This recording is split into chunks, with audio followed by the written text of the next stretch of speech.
Oui, bonjour. Vous visez un quart d'heure? Pour 20 minutes. D'accord.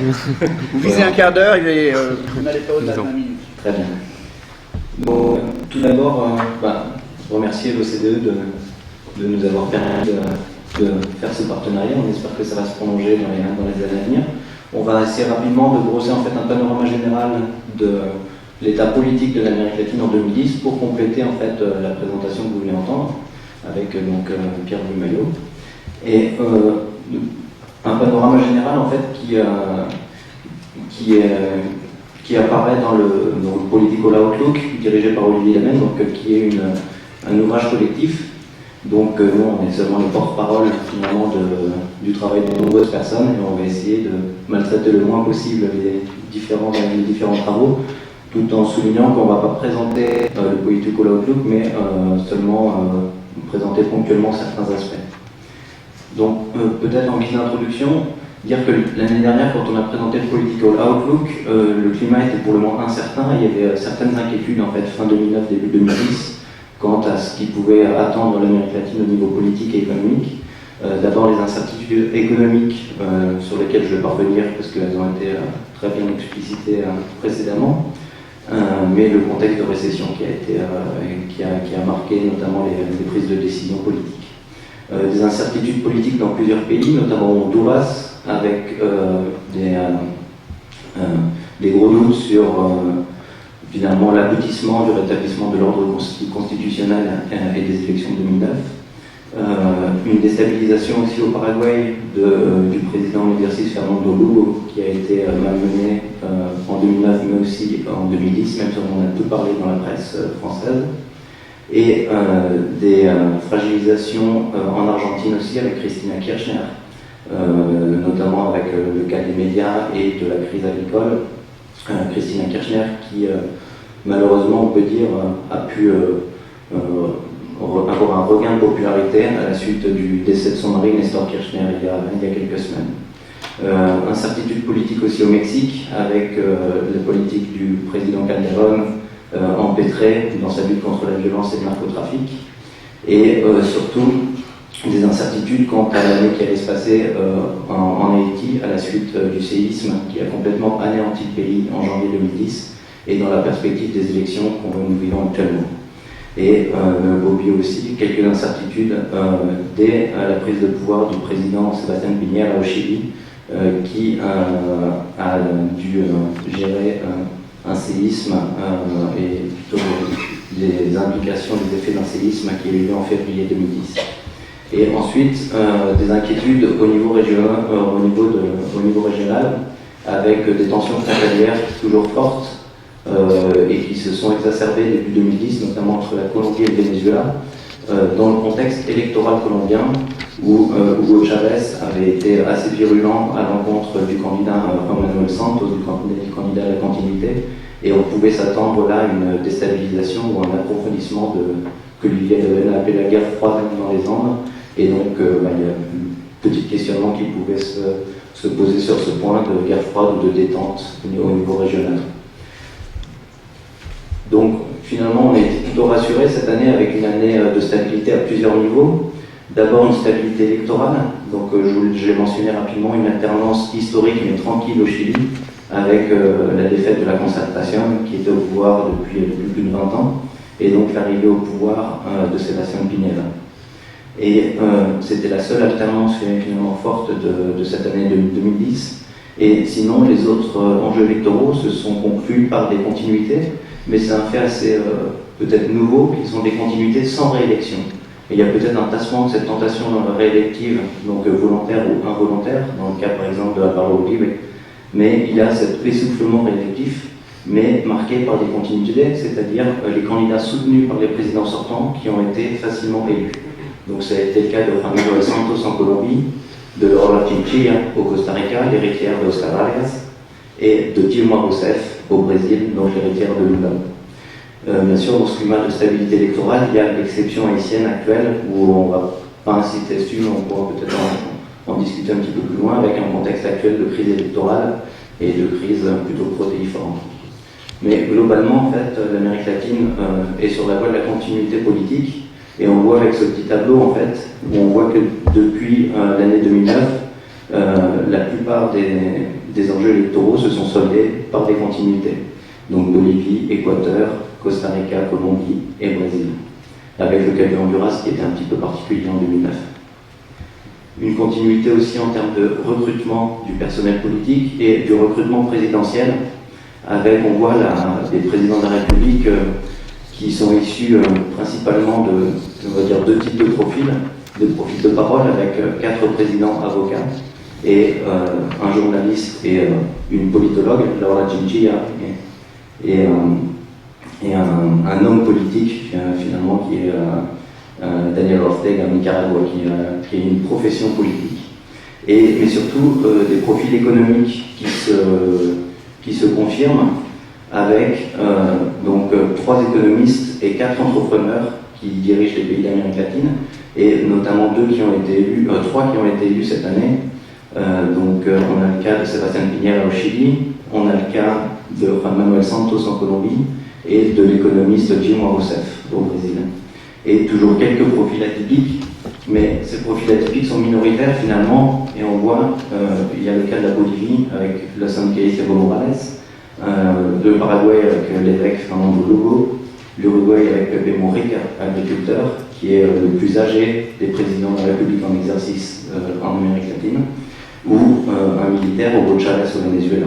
On remarque que ces profils atypiques concernent principalement des pays qui sont considérés comme étant gouvernés par la gauche la plus radicale. Donc, une stabilité aussi au niveau régional, avec une tendance à la détente régionale, et avec des avancées post-crise hondurienne, notamment avec la signature de clauses démocratiques assez ambitieuses, principalement celle de l'UNASUR, avec un travail cognitif qui a été organisé par les dirigeants autour de l'unité régionale pour reconstruire une unité régionale qui s'est manifestée notamment par un gros travail sur les célébrations des bicentenaires. Et on l'a vu avec l'exemple de l'Argentine, avec les célébrations très importantes du 25 mai. Et un travail aussi sur le devoir de mémoire avec la question des dictatures et de la gestion du passé, qui est un point sur lequel Delphine Lecombe a travaillé dans le Political Outlook. Et enfin, des rapprochements politiques bilatéraux, et là c'est un petit peu la surprise, avec un nouveau couple qui est en train de naître, le couple Hugo Chavez et Juan Manuel Santos, qui se complètent, c'est peut-être même un trio, puisque Juan Manuel Santos s'entend très bien aussi avec Rafael Correa de l'Équateur, et il y a justement cette petite détente dans les Andes, qui est peut-être une surprise et une des incertitudes pour l'année à venir, ce sera de savoir comment va se gérer ce rapprochement qui peut paraître a priori superficiel. Mais cette tendance à la détente régionale n'a pas mis fin au conflit, et il y a certains conflits frontaliers qui naissent ou qui ressurgissent. Il y a eu 2 exemples, ou on a 2 exemples actuellement en Amérique centrale, avec le conflit à la frontière entre le Nicaragua et le Costa Rica, qui est un conflit toujours en cours, et moins connu, mais important à l'heure où le Guatemala prend la tête du CITA, l'intégration régionale, un conflit entre le Guatemala et le Belize. Je vais passer la parole à Pierre Maillot pour compléter un petit peu ce panorama politique. Oui, alors toujours dans la stabilité politique, cette stabilité pouvait se lire aussi au niveau du soutien à la démocratie, dont le niveau est resté relativement élevé dans les différents pays de la région au cours de la crise économique, donc toujours dans cette préoccupation sur le temps long d'évaluer le soutien à la démocratie dans les pays latino-américains. Donc en général, les variations, que ce soit des légères érosions ou une légère progression, ont été statistiquement négligeables entre 2008 et 2010. Il y a des exceptions. On voit par exemple ici le cas de l'Argentine, où on a eu une érosion de 7 points du soutien à la démocratie. Donc il s'agit d'un indice ici entre 1 et 100, élaboré par le LAPOP. Il ne s'agit pas à proprement parler de pourcentage, il s'agit d'un recodage de questions, qui normalement des réponses qui vont de 1 à 7, qui sont ensuite retranscrites sur un indice qui va de 1 à 100. Donc une érosion en Argentine, mais à des niveaux exceptionnellement élevés pour la région. Évidemment, on reste à 60, ici 19,6, donc à comparer dans les mêmes niveaux que, par exemple, aux États-Unis.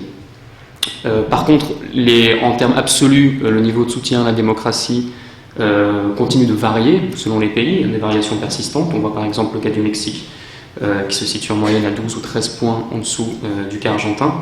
Donc autant les variations peuvent être faibles, autant les niveaux en valeur absolue, même s'ils sont dans l'ensemble, ils manifestent dans l'ensemble d'un soutien important et consolidé vis-à-vis de la démocratie, des variations non négligeables subsistent. On peut, parmi les cas saillants, on peut aussi noter le cas du Venezuela et du Pérou. Venezuela en raison d'une diminution notable du soutien entre 2008 et 2010, de pratiquement 10 points.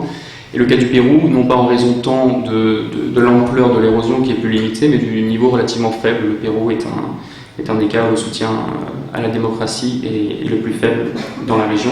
Encore une fois, il faut relativiser, notamment par la comparaison. On voit par exemple que le Canada lui-même affiche une forte diminution du soutien à la démocratie dans les réponses aux questionnaires, donc une chute de plus de 14 points entre 2008 et 2010. Donc l'Amérique latine, en fait, de ce point de vue-là, dans l'ensemble, une bonne partie des pays peuvent être qualifiés de normalisés du point de vue de leur soutien à la démocratie. Et donc ça s'est confirmé de manière notable à l'occasion de cette crise économique.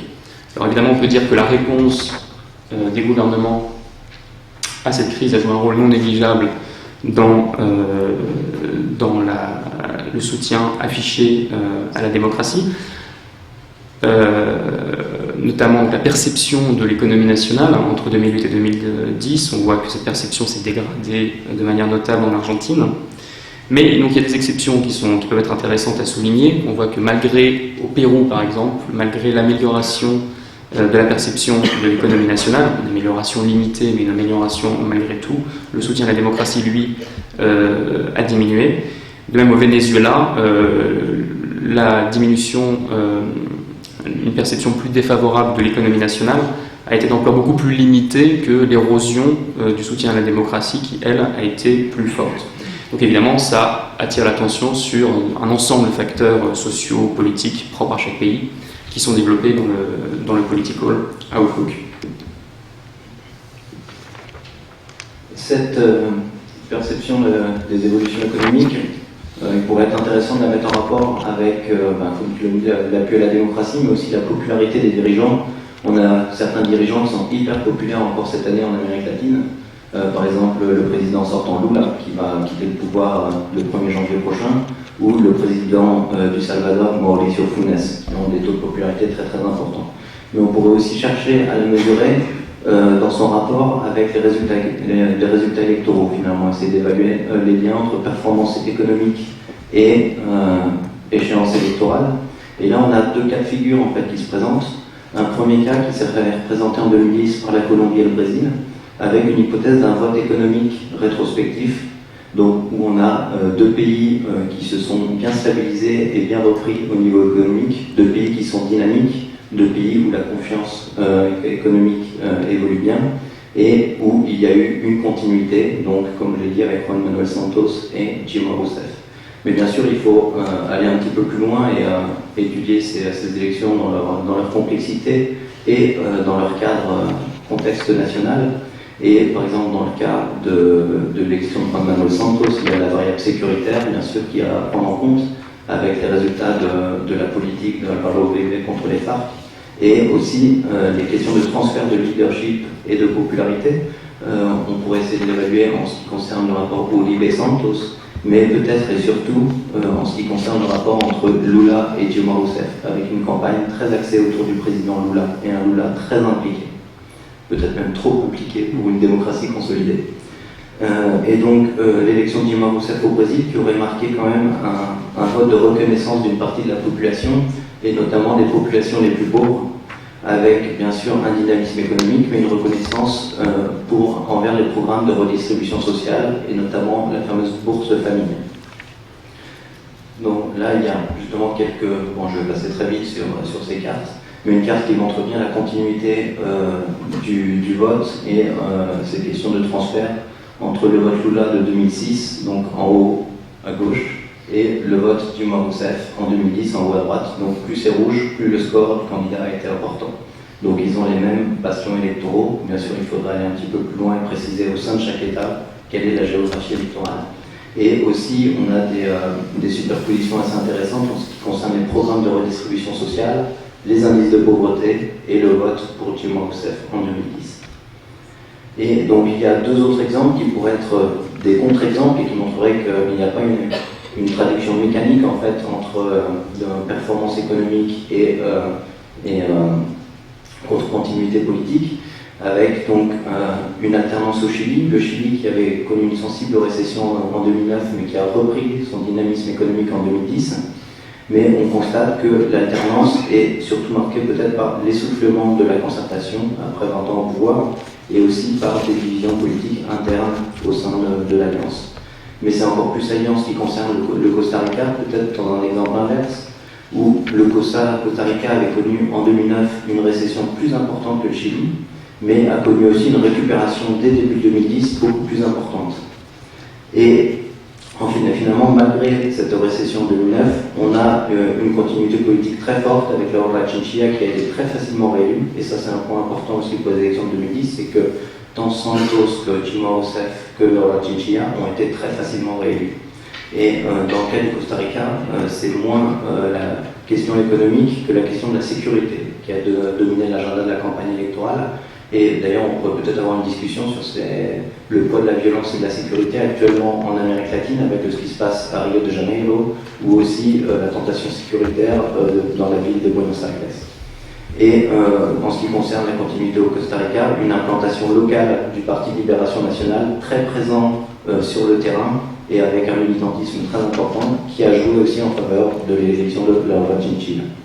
Je vais passer la parole à Pierre Noyau pour voir la dernière partie de cette discussion. Pour conclure même. Alors, effectivement, donc je vais passer extrêmement rapidement.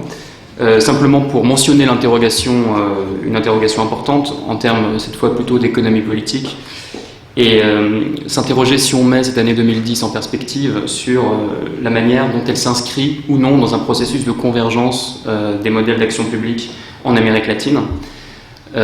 Ou si au contraire les États ont plutôt tendance à s'appuyer sur leur spécificité nationale et la spécificité de leur arrangement institutionnel pour répondre de manière propre à leurs défis économiques. Donc rapidement, il y a l'idée qu'il y a deux thèses qui en sciences politiques qui défendent plutôt la thèse d'une convergence. Première hypothèse, c'est celle qui défend l'idée que les États latino-américains convergeraient autour d'un modèle d'État régulateur. Donc je ne vais pas développer ici, mais c'est l'idée que dans l'ensemble, les acquis des réformes des années 1980-90 n'ont pas été remis en cause, qu'il y a des inflexions notables, notamment pour compenser certains effets pervers des politiques, des réformes de marché mises en place lors des décennies précédentes, notamment en matière de progression graduelle des dépenses sociales. Mais sinon, l'objectif reste de stimuler et de préserver des marchés, et avec notamment le cas emblématique en est la multiplication des autorités de régulation, donc dont le nombre a été multiplié par 3 en Amérique latine, qui sont maintenant plus de 140 dans la région, et qui n'ont pas été remis en cause, dont l'indépendance n'a pas été remis en cause, même si cette indépendance est souvent variable, par les gouvernements de gauche dans la région. Une deuxième hypothèse possible est celle qui verrait la persistance de ce qu'on appelle un type hiérarchique de capitalisme. C'est une hypothèse plus pessimiste, mais qui a le mérite de bien souligner les défis auxquels font face les systèmes politiques et les économies de la région. Donc, je ne vais pas rentrer dans ces détails-là. Peut-être que voilà, l'idée sur laquelle on voulait finir, c'est que au-delà donc des idéotypes sous lesquels on peut essayer de regrouper les différents systèmes politico-économiques de l'Amérique latine, on a une grande hétérogénéité des arrangements institutionnels, et les réponses et les trajectoires d'après-crise s'insèrent aussi, sont déterminées en partie par les arrangements institutionnels antérieurs et les trajectoires historiques des États dans lesquels ils s'insèrent. Donc, voilà, en fait, donc on va conclure. Tu passes à la conclusion. Je crois que ça ira comme ça. Peut-être qu'on garde la suite pour la discussion. Pour la discussion, oui. Oui, sinon il n'y aura pas de discussion. Je vais très rapidement 2-3 mots juste pour ouvrir la discussion un peu publique qui est plus importante que les commentaires personnels qu'on pourrait ajouter très longtemps. Il me semble, en vous écoutant et l'un et l'autre, et les uns et les autres, il y a une convergence étonnante, c'est qu'en gros, l'Amérique latine est devenue une success story et du coup elle devient beaucoup plus ennuyeuse. Hein, c'était un continent où, en gros, économiquement, absolument tout était possible pendant des décennies, y compris les expérimentations les plus hasardeuses. Eh bien non, ce qu'on a entendu, c'est qu'en fait, on a convergé sur de l'économie vraiment textbook, classique, qui récupère progressivement des instruments de régulation qu'elle avait perdus, que l'Europe est en train de perdre de son côté. Il y a une symétrie assez frappante. Et qui, de ce fait, a eu un choc, en ressort, et maintenant retrouve les problèmes de croissance, d'équité sociale qu'elle se posait avant et qu'elle se repose à nouveau après avoir bien géré l'épisode récent. Alors, il y a des problèmes qui restent, par exemple les currency wars, dont on a parlé, qui apparaissent de temps en temps.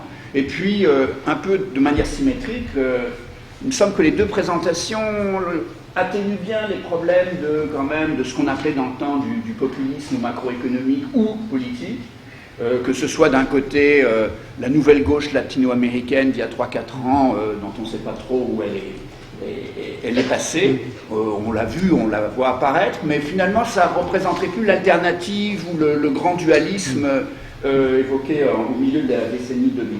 Et de même, côté économie et politique économique, est-ce que tout le monde est vraiment sage maintenant ?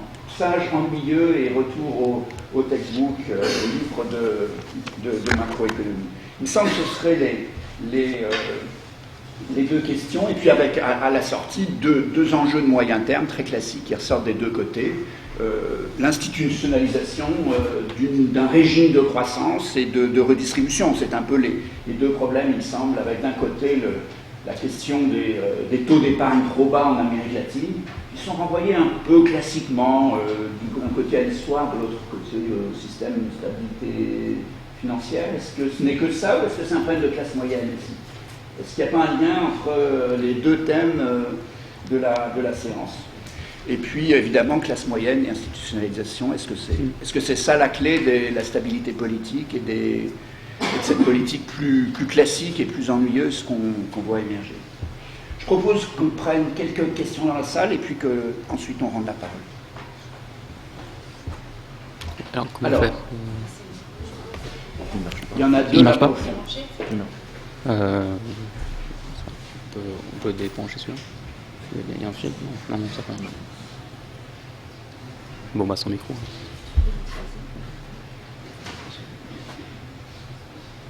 Il n'y en a pas d'autres. Il y avait deux personnes là-bas au fond.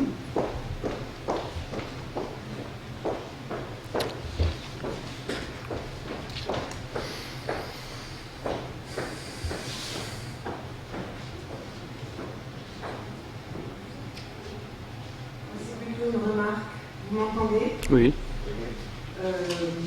Bon, quand on utilise des chiffres comme le taux d'approbation de la démocratie chez les Mexicains, bon, c'est un des pays que je connais le mieux. Bon, je me présente, Jeanne-Marie Carrière, professeur de classe préparatoire à la retraite, et toujours passionnée par l'Amérique latine, où j'ai pas mal voyagé, j'ai pas mal étudié. Bon, qu'est-ce que c'est la démocratie au Mexique ? Je suis sidérée qu'on considère le Mexique comme une démocratie, avec le taux de journalistes assassinés un des plus hauts du monde, une corruption absolument incroyable, le narcotrafic est infiltré partout, tout le monde le sait, tout le monde sait, il suffit de lire, il y a un mensuel, un hebdomadaire d'opposition qui est absolument formidable, qui est Proceso, et tout ça c'est écrit dans la presse, ça sert à rien, strictement à rien. Comment voulez-vous que les gens y croient à la démocratie, hein ?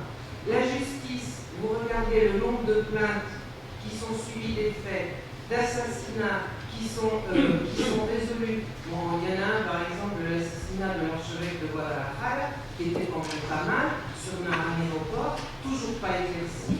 Bon, les journalistes, il y a des journalistes qui se battent pour une admiration formidable pour des gens comme Lydia Cacho, qui a d'ailleurs été réprimer par les institutions européennes, qui a été victime de je ne sais combien de tentatives d'assassinat. Donc vraiment, quand je ne vois pas comment on peut définir actuellement, bon, c'est quand même une démocratie qui sort d'un régime très très autoritaire et qui n'est pas du tout une démocratie qui succède à une période de dictature sanglante dans d'autres pays. C'est un pays très très particulier. D'accord. Question suivante derrière vous, non? Excusez-moi, non, c'était pas une question, c'était juste pour demander, en fait, on vous entend assez mal, si c'est possible d'utiliser l'autre micro que vous avez utilisé tout à l'heure, parce que il y a un problème. Voilà, merci beaucoup. Merci. D'autres questions? Une et deux. Est-ce que c'était pour moi, c'est la semaine? Oui. La première question. Je le mets. Micro.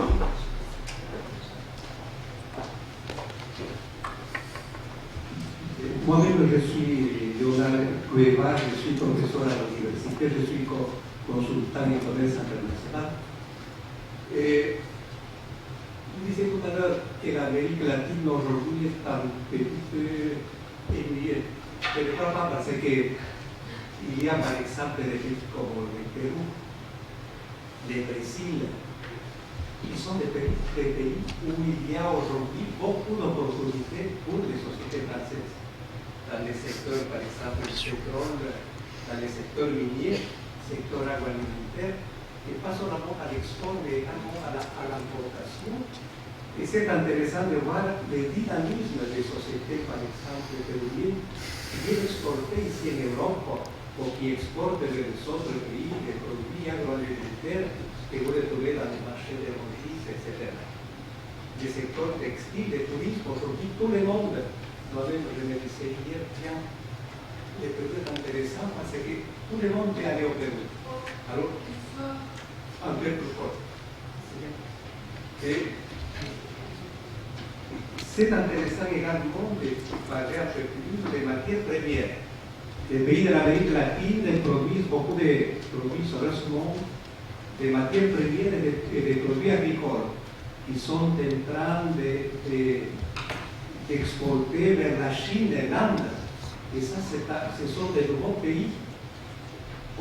Quelqu'un disait tout à l'heure, oui, qu'est-ce qui se passerait s'il n'y avait pas la Chine? Mais la Chine est là. Heureusement, la Chine est là et elle achète beaucoup de produits. C'est un petit peu là-dessus que je veux. Question suivante.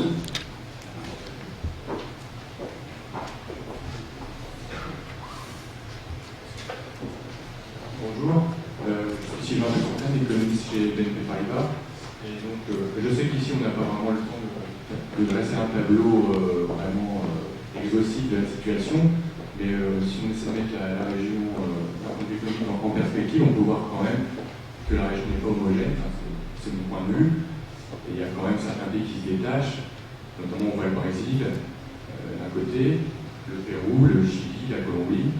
Côté, on a le Mexique qui est plutôt en train de stagner, où on voit que les perspectives à moyen terme sont plutôt assez alarmantes. Et après, on a le cas du Venezuela qui est en stagnation et qui a des perspectives, malgré les ressources pétrolières, des perspectives plutôt modestes. Donc, je voulais savoir si vous partagez ce point de vue et si une perspective à moyen terme, vous êtes d'accord avec ma vision des choses, si vous avez des commentaires à apporter sur ce point de vue. Voilà, merci. D'autres